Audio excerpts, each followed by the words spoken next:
What's up everybody, welcome to Airsoft After Hours. In this video I'm going to be talking about upgrading the Tokyo Marui VSR-10 Pro Sniper.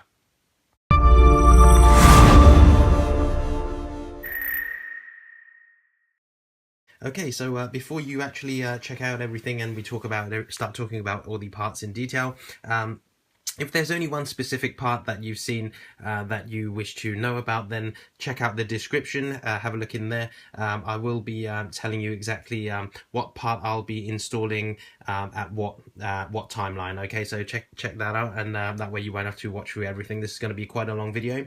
Okay, everything that I'm going to be talking about is right here. This is the Action Army Specialized trigger. I'm told this is a clone of the Ladleaxe Zero trigger. Okay, it is a 90-degree system as opposed to the 45-degree system, and it comes with a lightened piston as well. Okay. Also a 90-degree piston obviously to go with the trigger. The inner barrel here, I'm going with the Action Army 6.03mm type bore barrel. This is obviously 430mm in length, as this is the VSR-10 Pro Sniper barrel. Obviously, if you have the G-spec VSR-10, then your barrel is not this length, your inner barrel, okay, unless you've upgraded your outer barrel. The cylinder I'm going for is the Action Army cylinder. I'm told this is Teflon coated, I think, and it's made of some kind of steel. I believe it should be harder wearing than the original part. Okay, and also I'm upgrading my trigger guard, as my trigger guard is made of plastic and this is some kind of metal. Okay, it says Type R, which means it is the Remington type trigger guard. Okay, so the shape resembles the Remington, the real steel rifle. As mine is the Pro Sniper model, it doesn't come with any rails.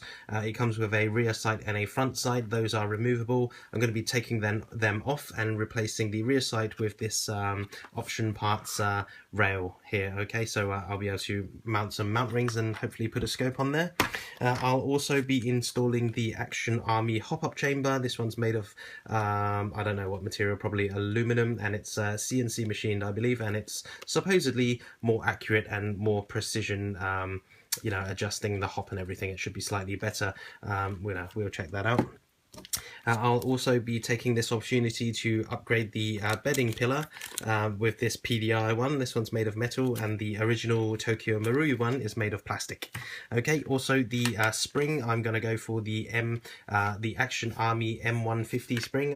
I'll also be upgrading the spring guide with this Action Army VSR-10 spring guide. I believe that may be made of steel. Okay, and I also want to mount either a silencer or a suppressor on the front, maybe even a tracer unit. So I'm going to be replacing the standard barrel's end cap with this threaded end cap, okay, by Action Army. And also this is the trigger guard screw made by PDI. I'm going to be upgrading changing the original one to this one, which is supposedly a hard material, probably steel of some kind. Okay, right, okay, let's get into it. Okay, so whichever upgrade you decide to do, the first thing you're going to have to do is remove the stock. So do that with the Allen wrench that was included with your gun. If you have lost that, it's time to invest in a new Allen key or Allen wrench set. Okay, remove this screw here and this screw here. Okay, once you have done that, for your reference, remember that the shorter screw goes towards the front hole and the longer screw goes towards the rear. Once you have done that, turn your gun to the side, and I like to just angle it in this orientation. That way the receiver and trigger assembly just kind of removes away from the stock, like so. Once your stock has been removed, you can remove the plastic original trigger guard using a Phillips screwdriver. Just find one that is the correct size and unscrew this screw here. Once this screw has been removed or pulled out enough, then your trigger guard can just slide off like so. Notice that if your gun has never been taken apart, there should be some see-through red glue here and see-through red glue here. It might be some form of Loctite. Okay, from here on in, anything that you do more will void your warranty, okay? Make sure there are no BBs inside the chamber and that the weapon or the replica airsoft rifle, whatever, is not cocked. Okay, so it's now safe.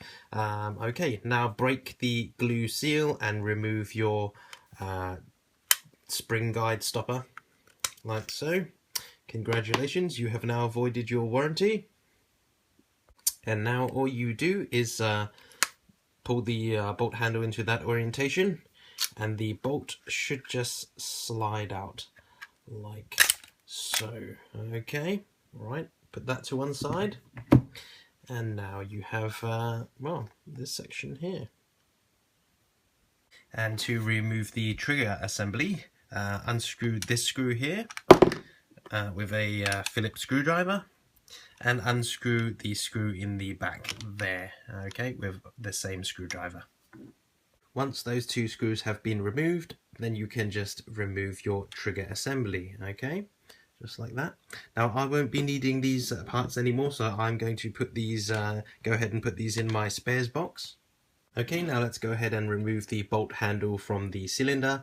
I'm going to be using this size of Allen wrench or Allen hex key, and what you do is just unscrew that section there.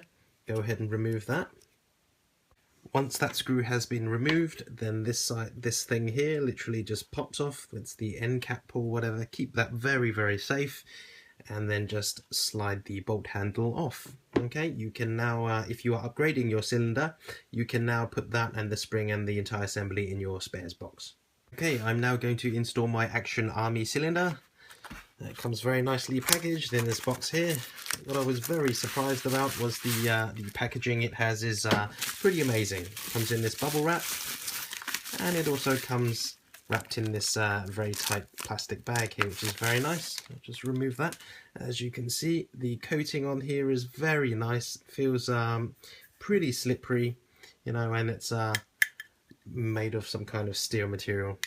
Yep, it's magnetic, so it's more than likely some form of low carbon steel. Okay, and let's remove this part here. And now would be a good time to get its internals and spring and whatever, and lube everything up. Okay, so now I'm going to need the piston from my trigger set. Okay, my Action Army trigger set. This is the 90-degree piston system here. As you can see, there is an O-ring there that forms the seal. Here is the Action Army spring guide stopper, or spring guide that I'm going to be using. This just goes in, let me just see, this is the rear, so that goes in first, like so. Make sure you get some, your grease or your lubrication or whatever you're using, that goes in there, followed by the spring, and then finally followed by the piston. Okay, so lube all that up and do that now. Okay, so what I'm going to do is just apply some grease, some very, very thick lubricating grease over the white ring there on this side. I'm also going to give it a little bit to the spring. You don't want to really cake any of these parts in your grease or your silicone oil or your chosen lubrication. You just want to make sure there's some on there to keep things running smoothly. Okay, you can also the spring guide there. Also going to put a little bit of grease just around here, just to keep things slippery. Okay, like so. Alright, and I'm going to put my spring on here. Put the spring guide in like so.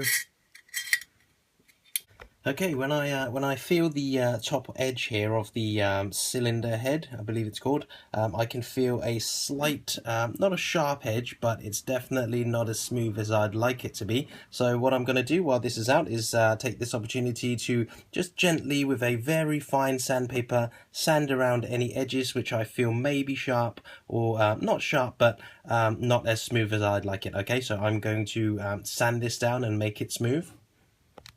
I forgot to mention, if any of you guys are going to sand this part, it's best to remove this O-ring before you do that, okay, just so that you don't get any of the shards or whatever, the metal filings onto it. Okay, so that needs to be kept in perfect condition. Might be a good time to give it a bit of lube. I'm just going to give it one drop of silicone oil and just evenly spread it across there very thin, just to make sure it's properly lubricated. Okay, and this is what I've done with it. As you can see, I've not actually taken any material away. All I've done is run a extremely very fine sandpaper and just gone over the edges to make them slightly smoother. You may be able to tell in the video, but to the touch it's a lot smoother than what it was, okay? And the next thing you're going to want to do is place this on top of the spring like so, and then just place your cylinder head on here like so, and gently push this on, making sure you do not pinch that O-ring. Okay, you do not want to pinch that O-ring, you want to guide it in smoothly. Right, once that's down, you're going to want to turn this and thread it back on. And once you've tightened this part up as much as you can go with by hand tightening, then just tighten up the last steps with some needle nose pliers. It's best to use some bent needle nose pliers, I find, as that way I can avoid the nozzle, as you do not want to scratch this nozzle at all. You want to keep it completely clean and anything. If you guys are worried that you're going to scratch it, put some tape or something, put some protective plastic around it just to make sure you don't scratch it while you are tightening this up, because you will be putting a lot of force, okay? And if you slip, it'll be a real shame if you scratch this, okay? Okay, so do that now, and after you've done that, put a nice generous serving of grease or lubrication on this part here, and then reattach the bolt handle. After you've done that, you can slide the end cap back on like so. It should be like that, yep. And then reattach the original screw that you had here. Okay, do that now.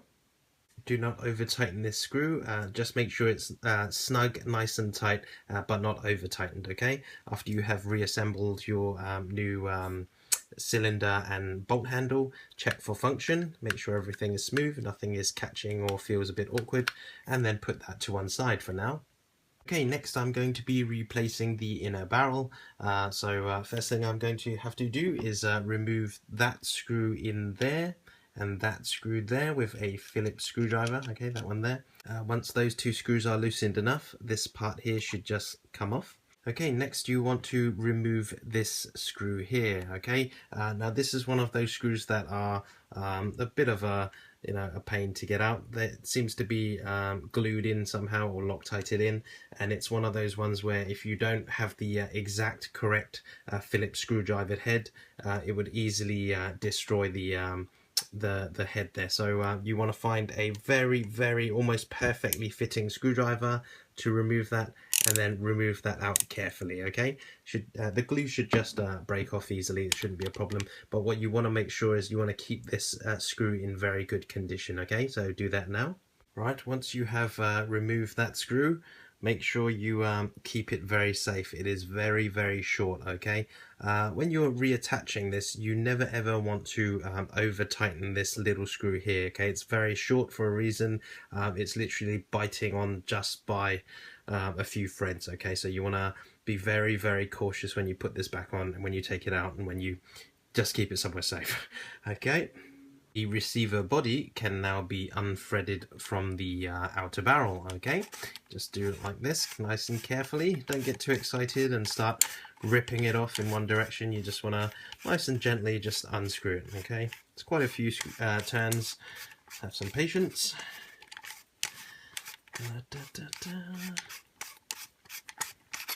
There we go, and that comes off. You can now put the receiver to one side. Okay, now looking at the front of the outer barrel, there is this barrel end cap. Remember that tool you got when you first bought this rifle back in the days? Well, it should inside the box should have had a front cap removal tool. You're going to need that now. Okay, use that to remove your front cap. Screw it clockwise to remove it. Okay, once that's loosened enough, you just unscrew it like so. There's quite a few threads on this end. That's a good thing. It means it's not going to be on there nice and solid. Once that's taken off, put that to one side, keep it nice and safe. And now the next thing you want to do is look at the hop-up chamber there. You're going to want to remove the hop-up adjustment arm, okay, and that's by removing this screw here with a small precision Phillips screwdriver. Do that now. Okay, once you have removed that screw and that adjustment lever arm, then you can remove the inner barrel with the hop-up chamber.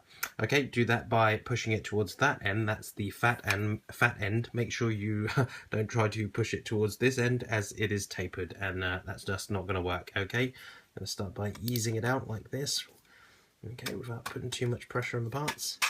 Just like that. Don't push on the inner barrel. I'm going to use my inner barrel cleaning rod, and I'm going to push down on the solid section of the hop-up chamber. And what that should do is push it all the way out the end there, okay? Yes, that's a better idea. Once you've done that, very slowly pull it out. Don't put too much pressure on this part, and that should come out just like that. Okay. Under close inspection, you can see how the hop-up chamber actually works and how it applies pressure. There is the hop-up arm, or the bar there. As you can see, this part is raised, so there is no nothing pushing down on the actual hop-up rubber. As you push this side this way, you can see it's pulling the arm down, and what that's going to do is that's going to put pressure on this side and make the nub stick into the actual hop-up rubber there. Okay, pretty good design. I really like it. I really like the clicks that it makes. Yeah, it's very audible clicks, very precise as well. I quite like that design. Okay, just for now, I'm going to be reusing the hop-up rubber from the original hop-up unit, which is probably not a good idea since I'm increasing the FPS so much, but it doesn't really matter. It'd be better than, you know, letting it go to waste. So I'm going to use it till I kill it and then upgrade the hop-up rubber. So what I'm going to do now is undo these two screws here, that one there like so, and this one here also. Keep those two safe, and then this arm should just come up. Yes. After that, there is another screw here and another screw here. Remove those. Once you have removed those two, it should just come apart like so. Okay, make sure you keep everything together. Make sure nothing springs off. Okay, I'm just going to put these all in my spares box. Oh, there we are. Inner barrels come out. That's pretty light, very light inner barrel. And this is the hop-up rubber. Oh, it looks kind of grimy. Yep, a lot of dirt, really dirty. I'm going to take that off and then reuse it. Okay. Okay, this is the new inner barrel by Action Army, as you can see there. It looks pretty clean just at a glance. I did have a look through it under some lights, and it seems that it was a little bit dirty at first. You probably won't be able to see it now. I've run a barrel cleaner and some barrel cleaning, you know, little swabs through it as well, just to make sure that it's clean and everything. And it seems to have removed all the dirt marks on the inside and some of the blemishes or whatever it had inside the barrel. So that's clean now. Do be very careful. This inner barrel is very sharp on the edges. Okay. Just going to reinstall the hop-up rubber here, like so. There is a line that goes onto the hop-up rubber. Make sure that's in the correct orientation. Nothing is pinched, it's not overriding anything, it's not too far forward, too far back. Everything is in place, okay? Right, let's have a look at the Action Army hop-up chamber. Okay, so let's unpackage the new hop-up chamber. Oop, don't lose that. That's all your springs and adjustments. Okay, where the original hop-up unit, the original Tokyo Marui VSR-10 hop-up unit, was adjusted by that adjustment lever, where you just pull it forward and backwards to adjust it. This is actually adjusted via an Allen screw. Okay, so you got a little screw there. What you do is underneath the actual unit, you know, that's where that would be sitting in the whatever part it is. Your magazine goes up there. If you detach the magazine, there'll be a little hole there. Your Allen key can just go up there, or your hex wrench, and then you can just adjust the hop up by very small increments going like that. Okay, so it allows for a very precise and tight holding hop up adjustment. Okay, let's take this out of the packaging. Right, very nice. Now, one of the things to note about this this hop-up unit by Action Army is that it comes with 2 screws and 2 longer screws that are not shown in the instructions. Okay, and that is because they do a I think it's 2 different variations of this. There's the older one, which didn't have holes in the side for the screws, whereas the newer one, which this one should be, yes, it has 2 holes on the side there, screw holes, which is designed to screw through these 2 holes, that hole there and that hole there, and what that does is hold the inner barrel in place. Okay, it didn't used to have that 2 screws from my understanding, but this newer version has the screws on the side which holds the inner barrel in place and everything. Okay, so it's even sturdier than before, so that's good. They've kind of built on the design and upgraded it a little bit, you know, just to make it even more reliable. That's a good thing. Right, let's get into installing it. Okay, so I've put all the parts of this new hop-up unit into a box so I won't lose them. There are a lot of little mini parts, especially that little rubber nub part there. Okay, right, so first of all, take your inner barrel, your new inner barrel with its hop-up rubber installed, and get your barrel spacer. This comes in the, you know, with the hop-up chamber. Slide that on like so. And what you want to do is make sure that this is in the correct orientation. So have a look at how I'm holding it here. Okay, you see that black screw there, small hole in on that side, big hole on this side. This goes in like that. Okay, you see that this little part here, that has to line up with this part that sticks out on the hop-up rubber. Okay, let's do that. Make sure I'm not pinching anything. Feels pretty tight. Here we go. Just gonna slide it in. Ooh, is it going in? Yes, it's going in. There we go. Just like that. And there we go. I think it's all the way in. I'm just gonna have to visually inspect it once it's all the way in. Yes, it's all the way in. Great. Okay, make sure that's in the proper, yep, not pinched or anything. Okay, once you have done that, let's see what goes on next. Okay, now to correctly install this, to make sure this is in the proper orientation, this is the hop-up arm here. As you can see on the top, if I just turn it to the side, you will see a screw hole here. You see where it's black there? Well, it's black because this is in the way. That hole needs to align up with this hole, the same as this hole here needs to align up with that hole. Okay, so when you push it in, just make sure it's in the correct orientation. There you go. You can see the inner barrel now, okay? Once you can kind of see that's in the correct place, that's a little bit misaligned. There we go. That's in the correct place. Now make sure it's pushed forward. Then you want to put this screw in here, okay? That screw is the screw C. You have 3 screws, 2 longer ones and 1 short one. The bottom there, okay, if you can see this part, then you've got it correct. The bottom part there, you install the short screw. Do that now. After installing the short screw on the bottom there, making sure that it is relatively tight but not over tightened, now screw in the 2 remaining screws that you have, the 2 long ones, okay? That's these 2 here. They go in there and in this one here, okay? The 2 sides, so it's left and right, not top and bottom. Okay, do that now.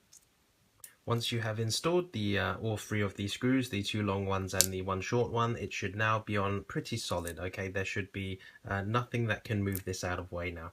Okay, right, now hold this up in front of you so you are looking at it at your hop-up unit like this, and let the arm fall down. Now what you want to do is just hold it like this, kind of upright, and you want to rest your hop-up nub just in there like so. This is the hop-up nub that came with the hop-up unit, and then place this screw here like so, not screw, spring, sorry, and then you're going to want to push very carefully, balance it and kind of push it all together like that, making sure nothing falls out.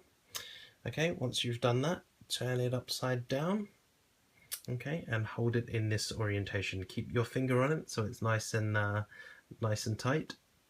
And the next thing you want to do is hold this part here. This is the section which screws down and holds the hop-up arm in place. Okay, this is the thing that's going to hold your hop-up adjustment in place. Place that on top of this screw here. Mine came pre-installed. If yours isn't installed, you can easily see how it should be installed in the instructions, but it should already be in there. Okay, just place this hop-up arm on top like that, so it's resting on top of the screw there.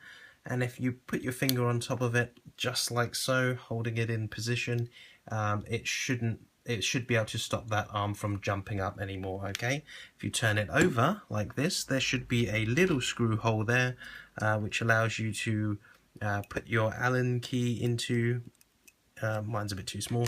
You need the correct size Allen key or Allen wrench, which goes into that small hole there, which screws onto the screw, thus pulling that, screwing into that metal part that you just put in and pulling it down. Okay, so get the correct correct size Allen key now and adjust that. Screw it down. And once you've done that, it should be able to hold the hop-up arm in place. Okay, so from now on, in your magazine well, this little hole here is from now on your hop-up adjustment. Okay, so that Allen key that you used to screw it down, that is now your hop-up adjustment from now on. So wherever your gun goes, you should take one of these. This should follow your gun from now on. Okay. Okay, I'm now going to reinstall my inner barrel and hop-up chamber, my new hop-up chamber, into the outer barrel. So let me see, make sure this part like this is facing up and my outer barrel is facing in this orientation. Just going to screw it in like this, slot it in rather. There should be some kind of holder or inner barrel guide in there that holds it in place. This now slides in like so. Perfect fit. I was actually expecting to have to sand this, but it is a perfect fit. That makes me very happy. And this just goes forward like so. How far forward is it going to go?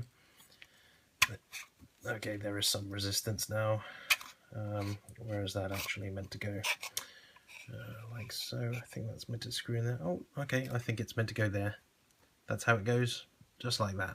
Okay, going to be quite loose there, but make sure that screw hole aligns up like that.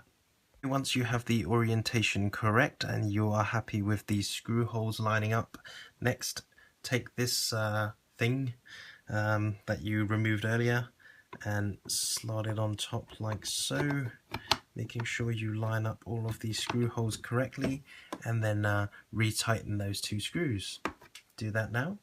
Okay, when tightening this part here to the outer barrel or the hop-up chamber, make sure you tighten these two screws up a little bit tighter than normal, okay? Otherwise there may be, if you just hold on to the barrel and just move this side to side, there will be a little bit of wobble, as it's not an absolute direct perfect fit. Okay, there is a little bit of play there, so I had to tighten these down a little more than usual just to make sure it's now solid. Okay, absolutely no play, and that's what you want. Okay, as my hop-up chamber no longer has the adjustment lever and arm here, I'm going to take this opportunity to remove this sticker. Okay, you may choose to leave yours on there. Okay, I'm now going to put the barrel end cap on, as at this moment in time I don't really need the threaded end cap on there, so I'll just put the original back on there. This will also help hold the inner barrel in place. Okay, if you guys have any inner barrel stabilizers or barrel spacers or whatever, that really helps with keeping the barrel stable and mitigate any vibration when you take the shot. So if you guys have those, you can install them now. I think they literally just slot in the front and you just push them in somehow, looking for spacing them evenly in between or something, but at the moment I don't have any, so I'm just going to screw this back on.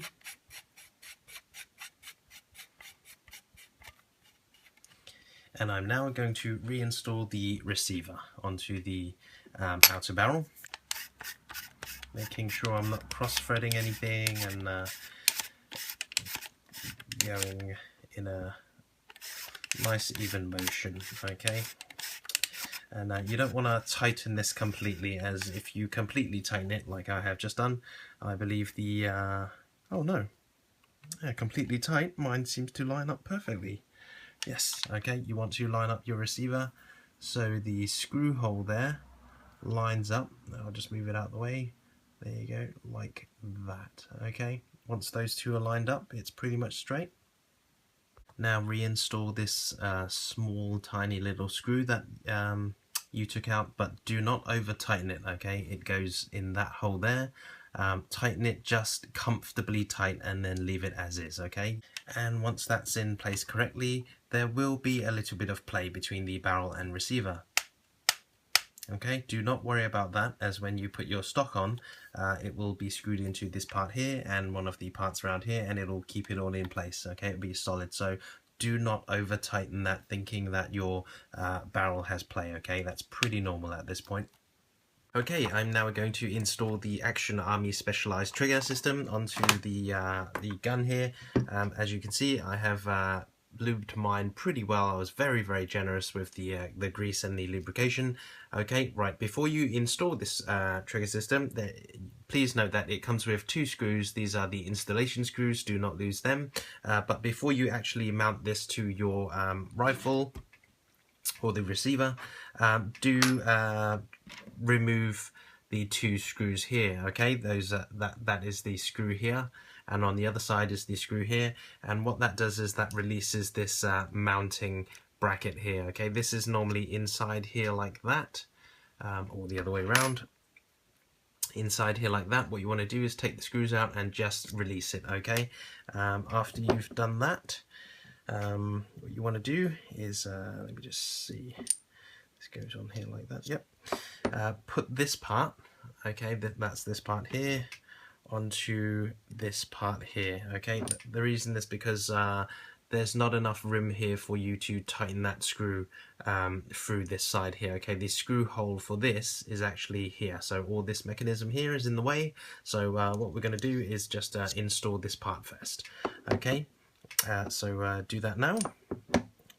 That's this part here with one of the mounting screws.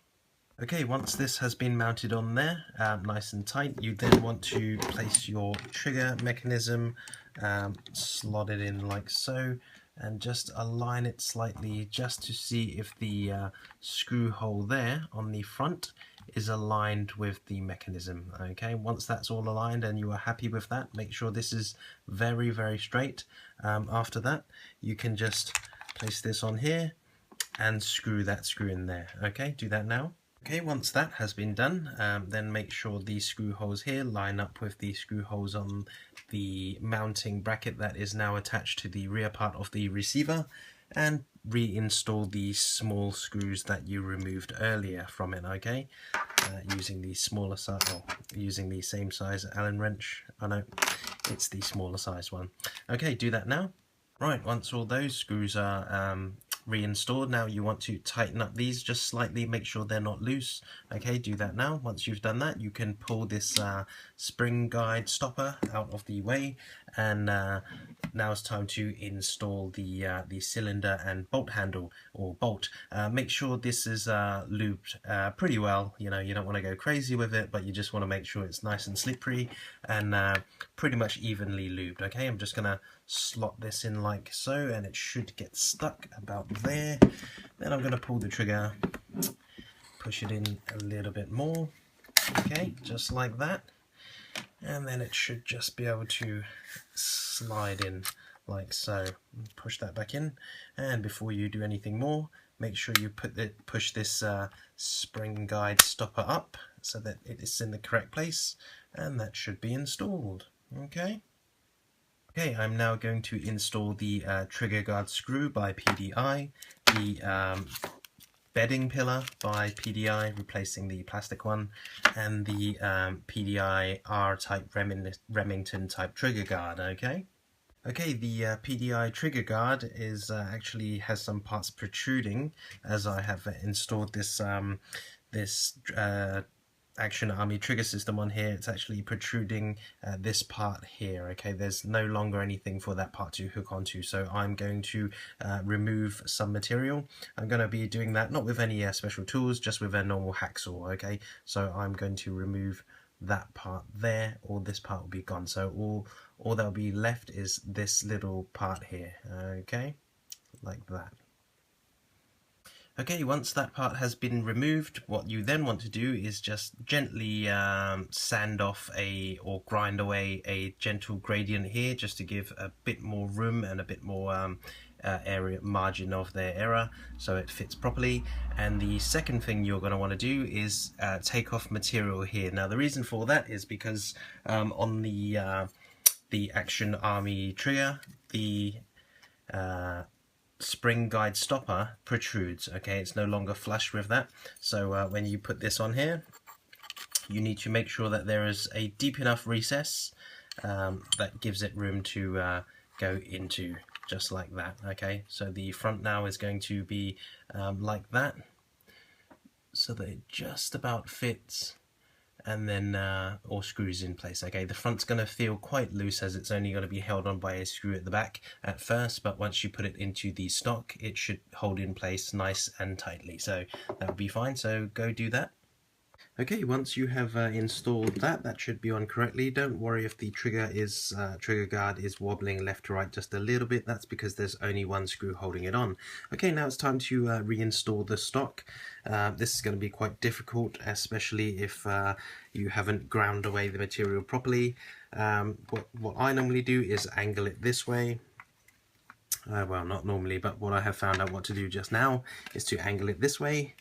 And what you want to make sure is there's a little step here, and that goes into that gap there. You want to try and get that in there first. There you go. Then you can start easing this in this way here, like so. And that should just slot in normally. Okay.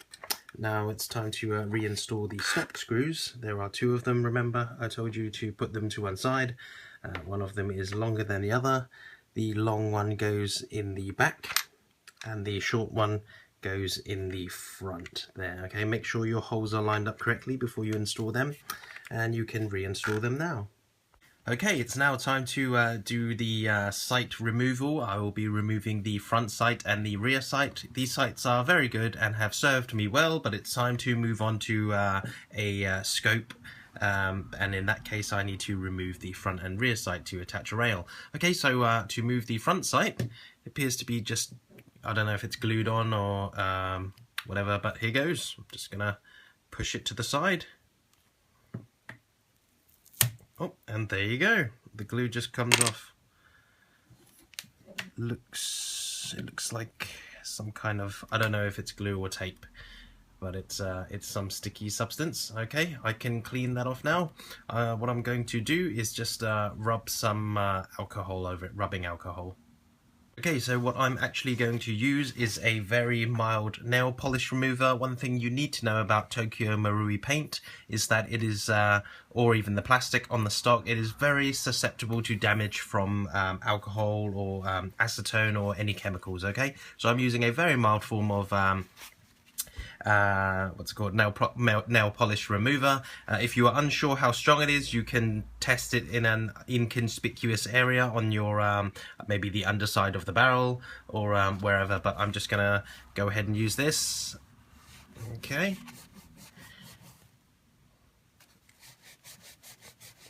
that seems to do absolutely nothing. Is it easy to peel off? Oh, you can just peel most of this off. Okay, right, I'm gonna peel this off now, I guess. Okay, what I've managed to do is roll most of that sticky substance off with the underside of my thumb. I've just gone like that, and it's literally rolled off into my hand. It was a little bit dirty, so what I did was just lightly dab some old towel with some clean towel with a mild nail polish remover, and I just literally very smoothly, softly rubbed it. Okay, and it came off nice and clean. Okay, so that's pretty clean now. Now for the rear sight. Okay, now let's remove the rear sight of the rifle. First I'm going to undo that screw there, which is a little hex screw. Okay, use your the correct size Allen key for that. Do that now. Okay, after you've removed that screw there, that should just come up and reveal a bigger screw on the bottom. Use your Phillips screwdriver to remove that. And once you have undone that screw, the rear sight should just come off. As I'm installing the Tokyo Marui option parts rail on the top there, I'm also going to have to remove these two screws, which I guess probably what you're going to have to do as well. So remove these two little screws here using a small Allen key or hex wrench. Okay, do that now. Okay, when you go to install your rail, do note that the 4 screws it comes with come in different sizes, okay? There are 3 that are slightly longer and the final screw is slightly shorter. Okay, the shorter screw goes at the furthest forward hole, that's this one here. Okay, that's because it is slightly more shallow, and the other 3, this one, and this one, you use the longer screws, okay? Also, make sure you correctly install this rail in the correct orientation. If you look on the underside, there should be an F there, that stands for front, and an R here, you see that, which stands for rear. Okay, so I'll put it on that way. F for front and R for rear. Okay, R closest to the bolt handle and the shortest screw at the front. Okay, do that now. And there we go, that's the rail installed. After you've tightened up all these screws, don't go crazy because you can strip the threads on the weak receiver there. After you've installed these, just check your bolt function, pull it back, make sure it's all smooth. Okay, once you've done that and you are satisfied, you can then move on. Okay, now that the rail is mounted on there, I'm able to use some scope rings and mount my chosen scope on there. Do be careful though, as if you mount your scope too high, it may look a little bit funny, or if you mount it the way I've mounted it here, you then have to start looking into getting a new bolt handle, which isn't too expensive, you know, but it's more money you have to spend simply because as you pull the bolt handle up, it may be very, very close to the eye bell or the rear end of the scope, which means pulling it back is going to be quite difficult. I'm just going to leave it like this. How I normally cock my rifle now is I just pull it there, so it's you know, horizontal, and then just pull it back. You know, there's plenty of room there for my hand, but you know, if you are in a hurry or if you forget sometimes and you put it up too high, you may end up scraping your knuckles. Okay, so a new bolt handle would be favorable. Okay, so that's basically it for the drop-in mods, and by that I don't mean mods that don't need modification, I mean mods that you can, modifications that you can physically buy from a shop or online store. All the other mods after this is more or less DIY and kind of doing mods yourself, like sealing certain areas and Teflon taping, okay, foam in areas and things like that, you know. Everything else from now on is pretty much just DIY and testing as you go along, okay? Mods that would help with consistency, because obviously spending a lot of cash and then just dumping it all onto your bolt action rifle is not really going to make it the most consistent gun in the world. Obviously you're going to need to spend some time, do a lot of testing, Teflon tape certain areas, and you know, check, probably do some small modifications that take a lot of time and testing to get the perfect results. You know, there are people that can do this and get their guns to literally have the same FPS from shot to shot. You know, in a 10-shot string, they'll probably get, I don't know, let's say if they was originally 500 FPS, they'll get 500, 500, 500, 501, 500, 500, that kind of thing. That's the kind of consistency you can get these platforms to run at, okay? But all I've done at the moment is just plonked everything in, and we're going to see how the FPS is, you know, how consistent it is and thingy. The main aim I was going for was about 500 FPS. We'll see if we achieve that. Okay, I'll just give you a quick view of the gun here. It doesn't really look much changed aside from the scope. As you can see, this is the trigger guard here. It's a little bit, I wouldn't say ill-fitting, but it's not a perfect fit, you know. It does feel quite tight in there, but that's not too bad, you know. I don't mind it the way it is. If I really dislike it, I'll just probably change it out and reinstall the plastic one later, but at the moment I'm really enjoying it. Okay, this rifle looks pretty much the same as it did, minus it doesn't have the front sight now, so the barrel kind of looks a little bit better in my opinion, and obviously it has a scope on the top, so aiming's going to be more fun from now on. Okay, right, let's get down to the chrono test and see how consistent she is. Okay, we're now going to do a chronograph of the gun, bearing in mind the spring has not been properly bedded in yet and not worn in, so this is a brand new spring, brand new everything, so we may get some inconsistencies, but we'll see how that runs. The initial aim was to try and get this bolt action to run very close to 500 FPS, if not dead on. We'll see where it's running at the moment. Okay. Let's see, we're now going to test with Tokyo Marui 0.2 gram BBs. For this test, they are the perfect hit BBs, okay? Right. 504, that's looking promising. 507.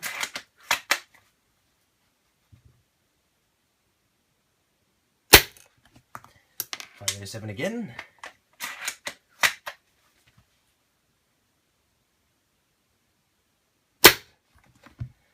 507 again. Wow, pretty consistent. 507.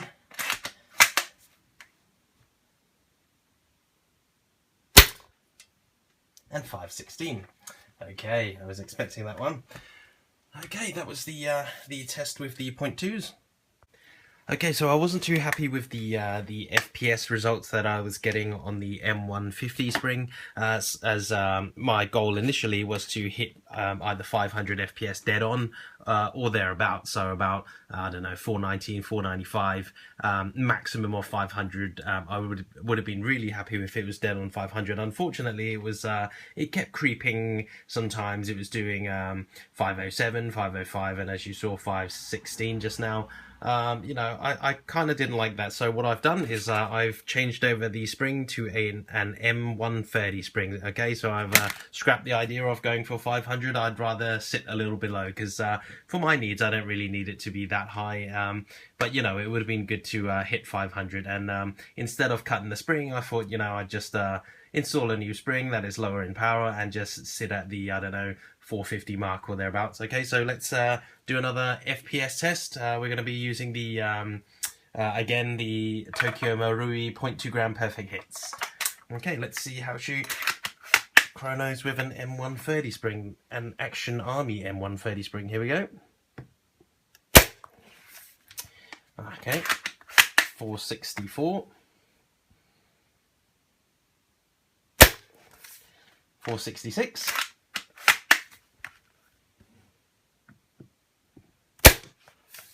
459,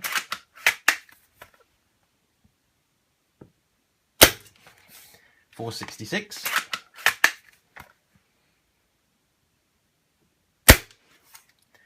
454, and the last one, oh, must have been a misread. Let's try that again. 466. Okay, I'm quite happy with that.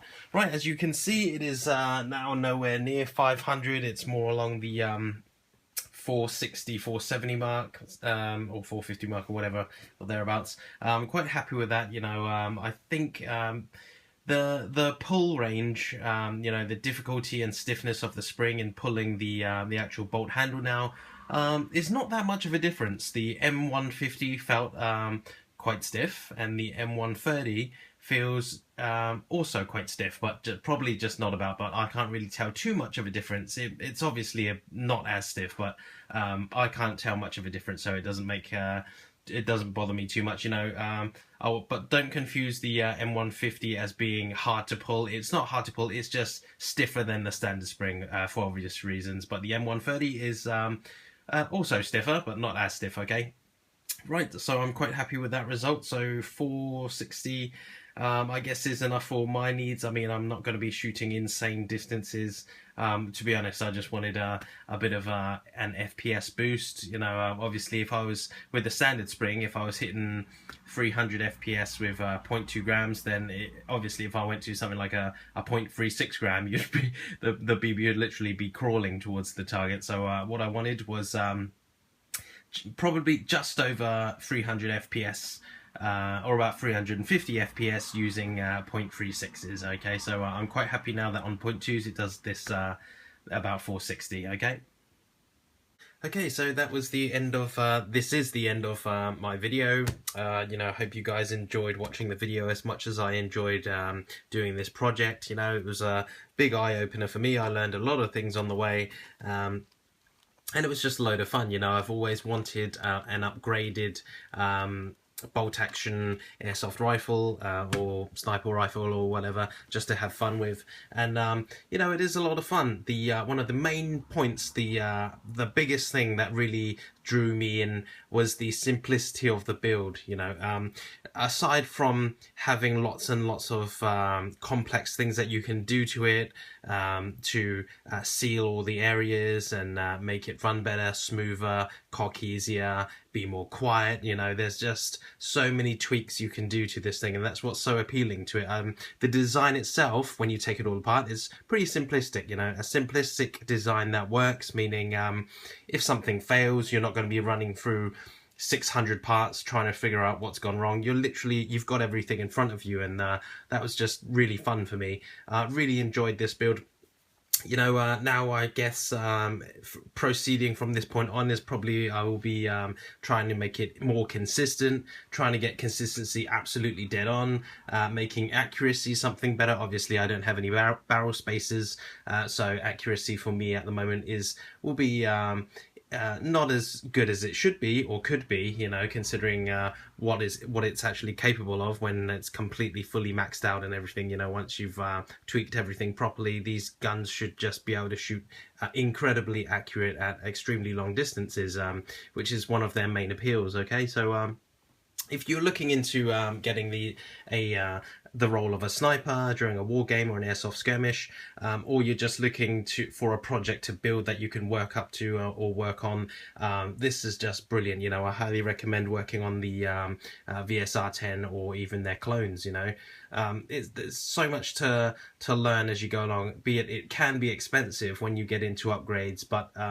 there are upgrades that suit each person's budget. You know, you don't have to think, okay, I need this kind of rifle, it's going to cost how many hundreds of dollars. You don't have to worry about that. It's you can get it to shoot accurately and at a sensible FPS for you know, a reasonable price. You don't have to spend hundreds and hundreds of dollars on this trigger unit and hundreds and hundreds of dollars on this cylinder and whatever combo. You know, there are ways to tweak it in standard form and just upgrade certain parts, like maybe the spring, although you know, I wouldn't go straight to the spring. You probably want to tweak other parts first, because the spring's going to put lots of stress on the standard internals, you know, but that's just for another video. There's a lot to talk about that, but you know, hope you enjoyed the video. Hope this gave some insight into those people and that are looking into their bolt action builds, airsoft bolt action builds.